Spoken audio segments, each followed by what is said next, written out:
सभी स्टूडेंट्स को नमस्कार।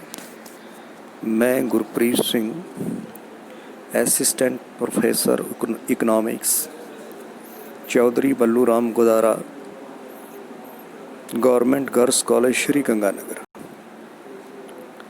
आज हम बात करने वाले हैं सूक्ष्म, लघु एवं मध्यम उद्योगों की नई परिभाषा के बारे में।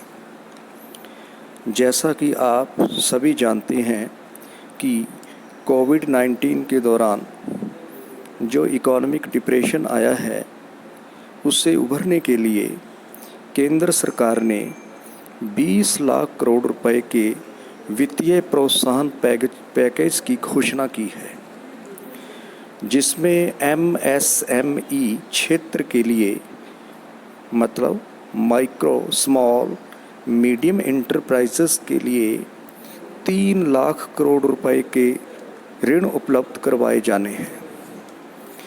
इसके साथ ही MSME की नई परिभाषा भी तय की गई है। इसके लिए जो मानदंडों में परिवर्तन किया गया है, उसे हम अगली स्लाइड में देखते हैं। मौजूदा और संशोधित परिभाषा क्या है? तो देखिए, मानदंड निर्धारित करने वाले आधार में परिवर्तन किया गया है। तो पूर्व में जो आधार है, जो मानदंड हैं, वो है प्लांट, मशीनरी व उपकरणों में निवेश। और जो संशोधित मानदंड निर्धारित किए गए हैं, वो है निवेश व वार्षिक टर्नओवर के आधार पर।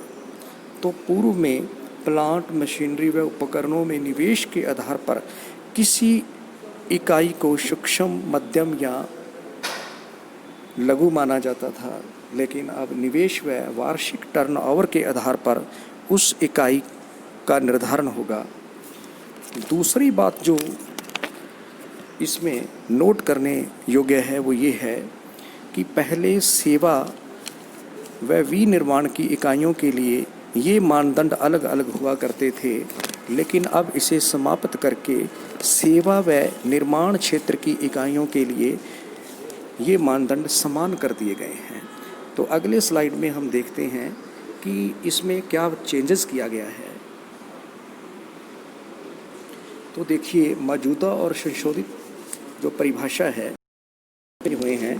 तो पहले हम जो पूर्व मानदंड हैं उनको देखते हैं इसमें, कि पूर्व मानदंडों में विनिर्माण क्षेत्र में 25 लाख से कम निवेश होने पर सूक्ष्म, 5 करोड़ से कम लघु और 10 करोड़ से कम निवेश होने पर उसे मध्यम इकाई माना जाता था।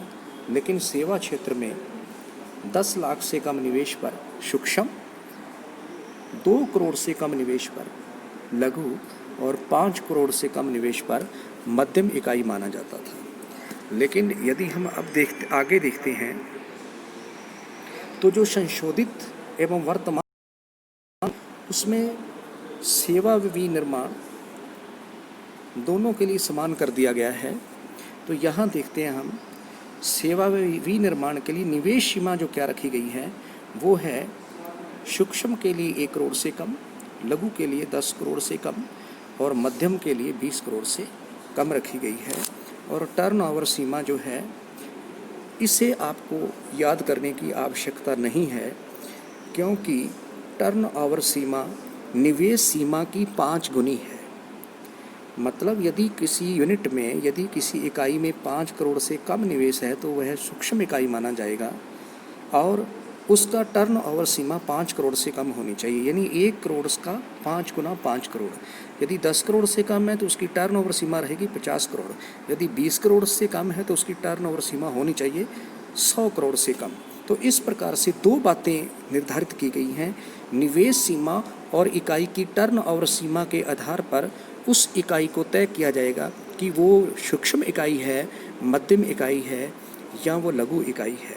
और विनिर्माण और सेवा क्षेत्र के लिए पहले यहाँ हम देखते हैं अलग अलग जो मानदंड थे, वो उस अंतर को समाप्त कर दिया गया है। सेवा और विनिर्माण कोई भी यूनिट है, यदि उसका निवेश सीमा 1 करोड़ से कम और टर्नओवर 5 करोड़ से कम है तो उसे सूक्ष्म इकाई कहा जाएगा। ऐसे ही यदि 10 करोड़ से कम निवेश सीमा और टर्म और सीमा जो है 50 करोड़ से कम है तो उसे लघु इकाई कहा जाएगा।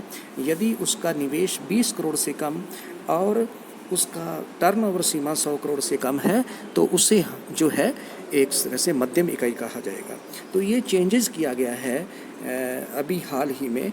तो इसमें निवेश सीमा का मतलब तो उस में किए गए इकाई में जो निवेश किया गया है उससे है, और जो टर्नओवर सीमा जो नया इसके अंदर मानदंड जोड़ा गया है तो यहाँ हमें यह समझना होगा कि टर्नओवर सीमा क्या होती है या टर्नओवर क्या है। तो टर्नओवर से तात्पर्य किसी भी औद्योगिक इकाई द्वारा 1 वर्ष के दौरान जितनी बिक्री से आय प्राप्त हुई है या जितनी उसकी कुल आमदनी प्राप्त हुई है उसे हम उस इकाई की टर्नओवर कहते हैं। जैसे मान लेते हैं एक इकाई ने 1 करोड़ रुपया लगाया है, निवेश किया है और उसको साल में 5 करोड़ या उससे कुछ कम जो है टर्नओवर आ रहा है तो हम उसको एक सूक्ष्म इकाई कहेंगे। तो ये है micro, small and medium enterprises की नई परिभाषा।